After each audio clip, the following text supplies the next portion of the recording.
मग निलेश भाऊ, अंटार्क्टिकामध्ये तुम्ही कोणकोणते फेस्टिवल साजरे केले आणि ते लिमिटेड रिसोर्सेसमध्ये सेलिब्रेट करणं तुम्हाला कसं काय शक्य झालं? जसं की शिवजयंती आहे. की आपण फर्स्ट टाईम आम्ही ह्या गोष्टी सेलिब्रेशन केल्या. त्याचं इम्पॉर्टन्स काय आहे ॲक्चुअली?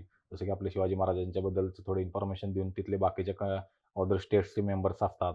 अरे वाह! त्यांना पण इन्फॉर्मेशन होते. तर ते सगळं आपण हे करून एक छोटं प्रेझेंटेशन वगैरे ठेवून नंतर तिथे एक भारती टॉप म्हणून एक मोठा एक जवळपास एक एरिया आहे हिल स्टेशनसारखं लाईक.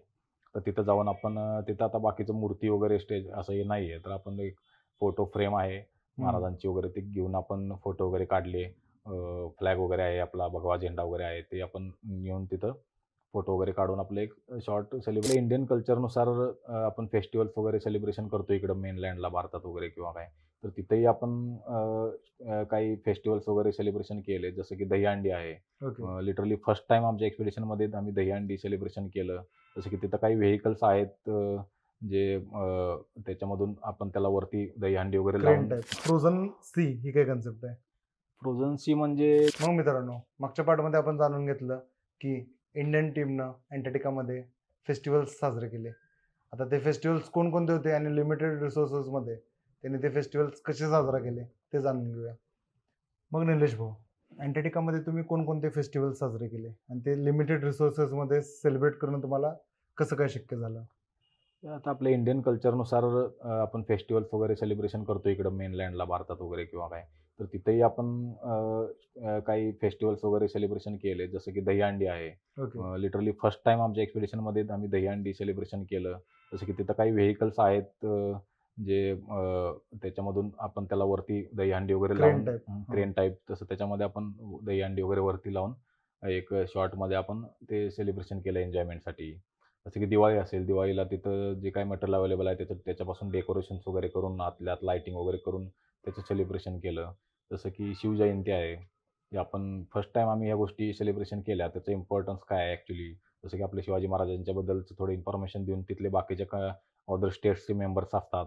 अरे वाह! त्यांना पण इन्फॉर्मेशन होते. तर ते सगळं आपण हे करून एक छोटं प्रेझेंटेशन वगैरे ठेवून नंतर तिथे एक भारती टॉप म्हणून एक मोठा एक जवळपास एक एरिया आहे हिल स्टेशनसारखं लाईक. तर तिथं जाऊन आपण तिथं आता बाकीचं मूर्ती वगैरे स्टेज असं हे नाही आहे. तर आपण एक फोटो फ्रेम आहे हं. महाराजांची वगैरे ते घेऊन आपण फोटो वगैरे काढले. फ्लॅग वगैरे आहे आपला भगवा झेंडा वगैरे आहे ते आपण नेऊन तिथं फोटो वगैरे काढून आपलं एक शॉर्ट असं. आय थिंक सो कोणत्या तर आर्टिकलमध्ये देखील दहीहंडीच्या सेलिब्रेशनबद्दल हो, आलं ॲक्चुअली ते होतं. न्यूजमध्ये पण बघितलं असेल काही लोकांनी आलेलं ते आम्ही हे केलेलं. नक्की.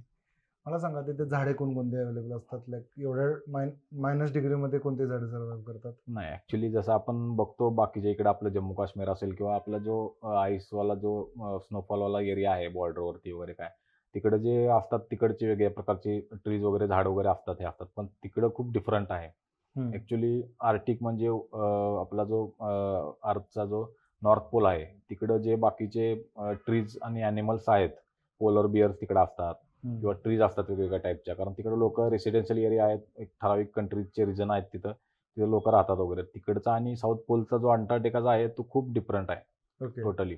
तिथं तुम्हाला कुठल्याही प्रकारचं बाहेर नॉर्मल मेन अंटार्क्टिकाच्या मेन रिजनमध्ये आतमध्ये लँडवरती, ज्या आईसवरती काहीही बघायला मिळत नाही तुम्हाला. कुठल्याही प्रकारची ट्री बघायला मिळत नाहीये. ॲक्चुअली लिटरली आम्ही एवढ्या वर्ष एक पूर्ण वर्ष काढलं, तर कसल्याही प्रकारचे तुम्हाला ट्री बघायला मिळणार नाही. रोड्स वगैरे काही नाहीयेत. बघेल तिकडं तुम्ही बघेल पूर्ण नजर जाईल तिथपर्यंत बर्फच आहे. त्यामुळे तिकडं काही हे जगू शकत नाहीत झाडे किंवा बाकीचे कुठले ॲनिमल्स वगैरे किंवा काय. जसं जो अंटार्क्टिकाचा सीचा साइडचा जो एरिया आहे, ओके. ओन्ली तिथं फक्त जे सीचे जे असतात व्हेल किंवा तुमचे पेंग्विन्स वगैरे ते एक स्पेसिफिक मतलब म्हणजे थोड्याच रिजनमध्ये ते अवेलेबल असतात तेवढेच आणि मेन ह्याच्यामध्ये अंटार्क्टिकाच्या मेन एरियामध्ये तर तिकडं काहीच अवेलेबल नसतं ते. काही बघायला मिळत नाही आणि काय नाहीयेच तिकडं. सर्व्हाइव्ह म्हणजे काही राहूच शकत नाही तिकडं.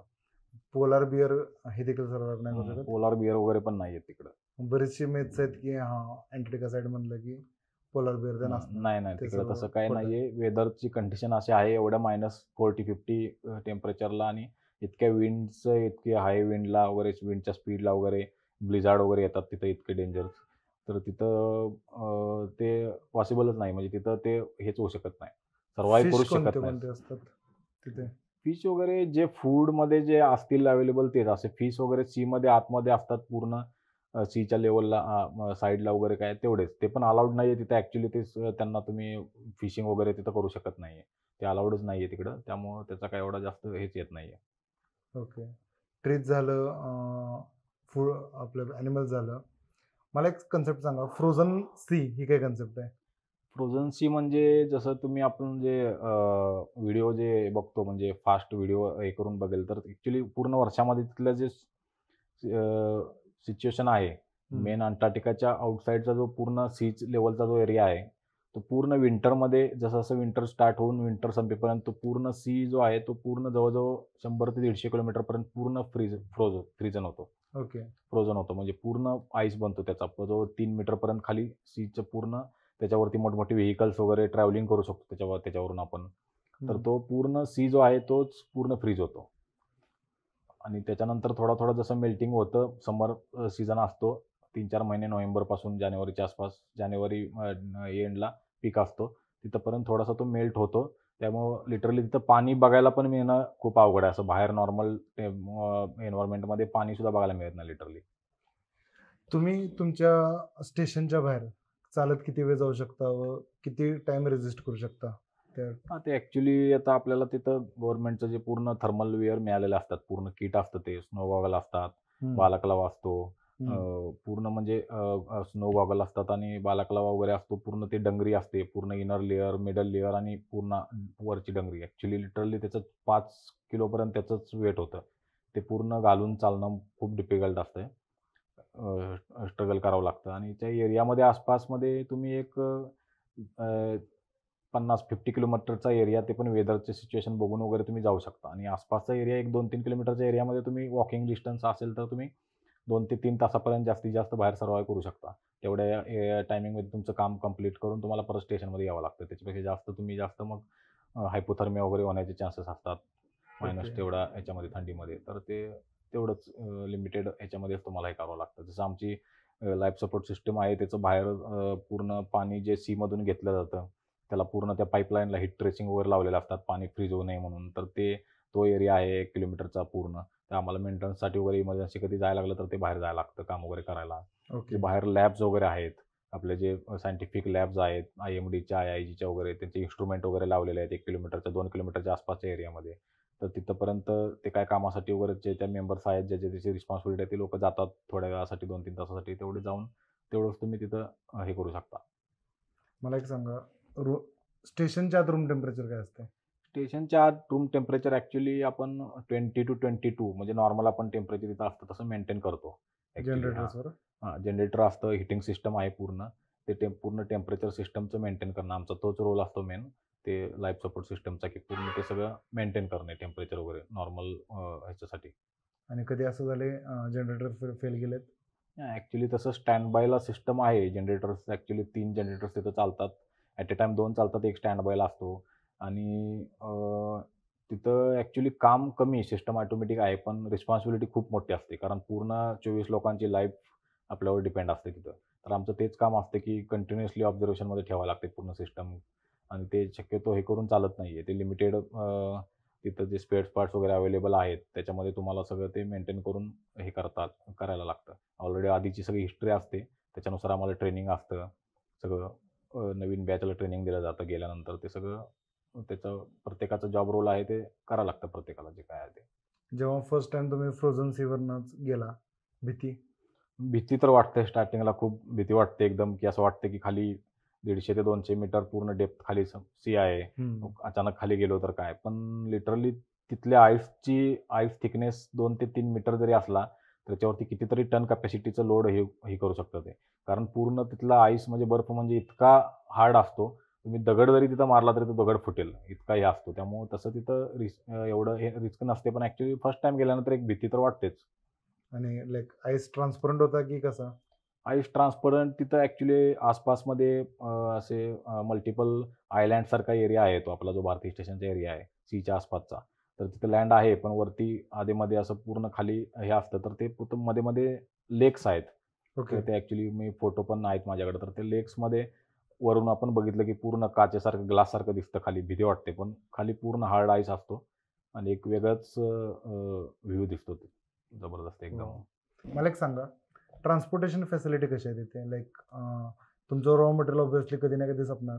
मग ते रिजनरेट किंवा रिफिल करायला काय काय सिस्टम ट्रान्सपोर्टेशन म्हटलं तर ॲक्च्युली मेन ट्रान्सपोर्टेशन एक असतं तर आपलं ट्रॅव्हलिंगचं. ओके. तर फर्स्ट ऑफ ऑल ट्रॅव्हलिंगचं ट्रान्सपोर्टेशन म्हटलं तर कसं आहे की नोव्हेंबर ते जानेवारीच्या फर्स्ट वीकपर्यंत हे ओन्ली 3 महिने तिथं ट्रान्सपोर्टेशन जे ट्रॅव्हलिंग असतं ते फक्त चालतं. ते त्यांचे प्री शेड्यूल पूर्ण येण्यासाठी आणि जाण्यासाठी फ्लाईटचं शेड्यूल ठरलेलं असतं फिक्स. आणि त्याच्यामधूनच त्याच वेळेला लोक येणार आणि जाणार. तेवढ्याच बॅचेस 2 ते 3 बॅचेसमधून मेंबर्स येतात आणि जातात. आणि त्याच्यामध्ये मग समरचा जो एरिया असतो त्याच्यामध्ये एक एक्स्ट्रा म्हणजे जास्त सायंटिस्ट येतात. ते 2 ते 3 महिन्यासाठी फक्त येतात. कशाने येतात ते?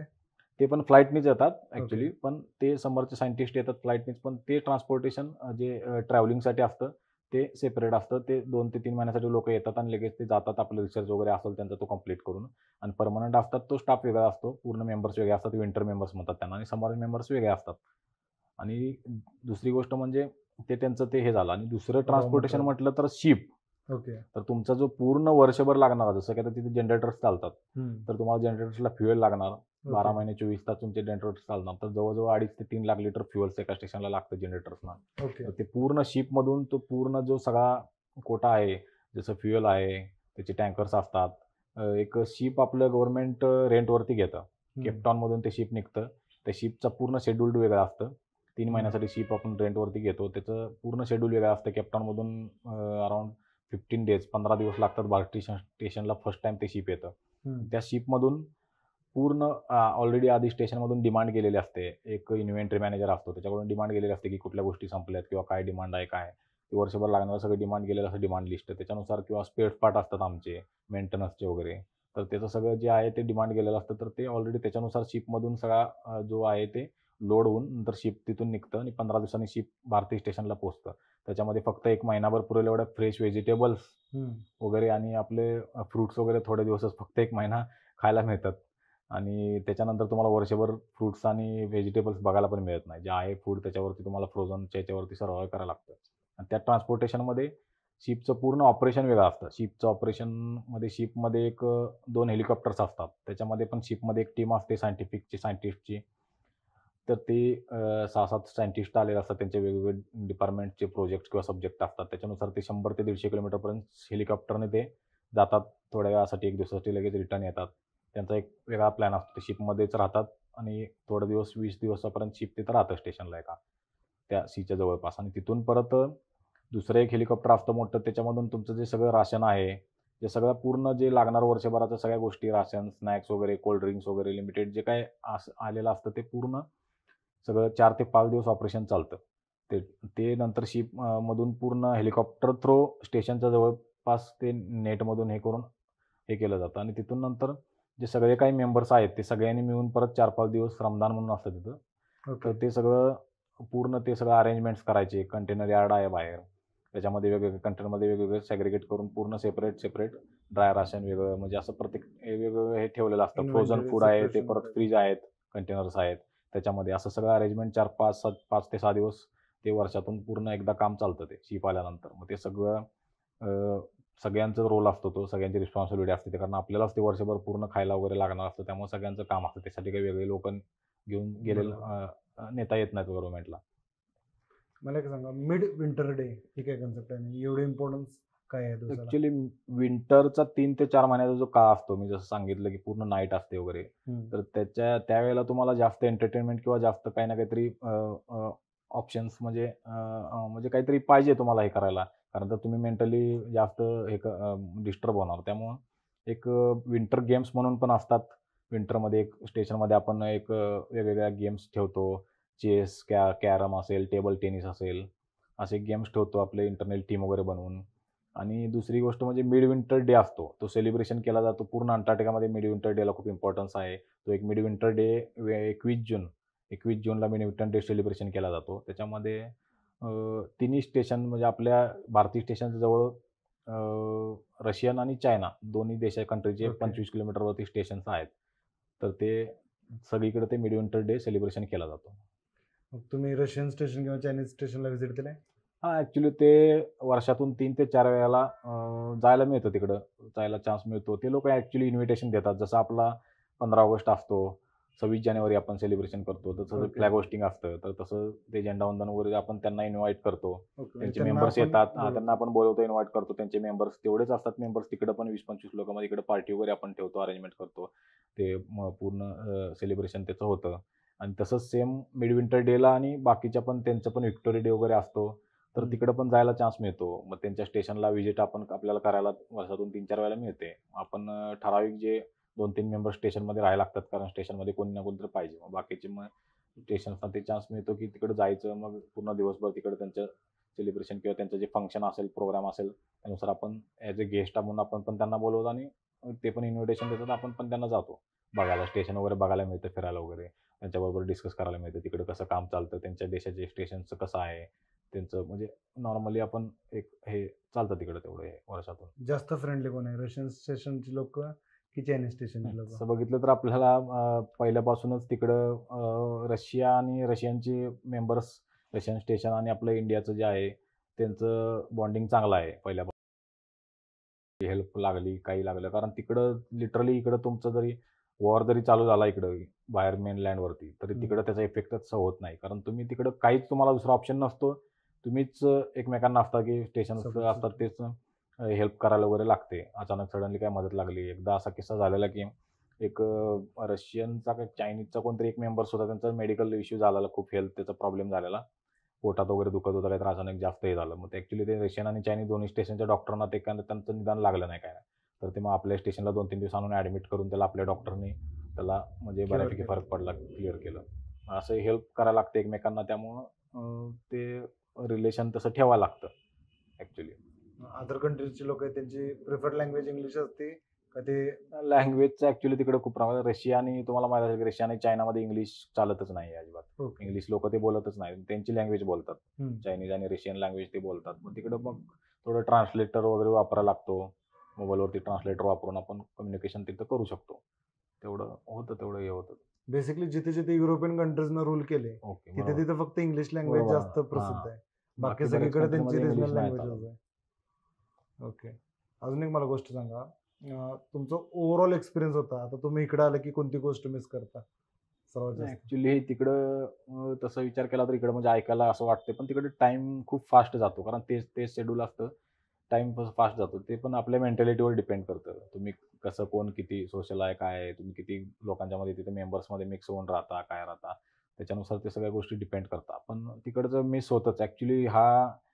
ॲक्चुअली अंटार्क्टिकाला जाणं म्हणजेच कोणी विचार करू शकत नाही. इझिली असा कोणी उठून जाऊ शकत नाही तिकडे. जसं की आपण कोणी कुठल्याही कंट्रीमध्ये जातो तसं तिकडे जाता येत नाही कोणाला.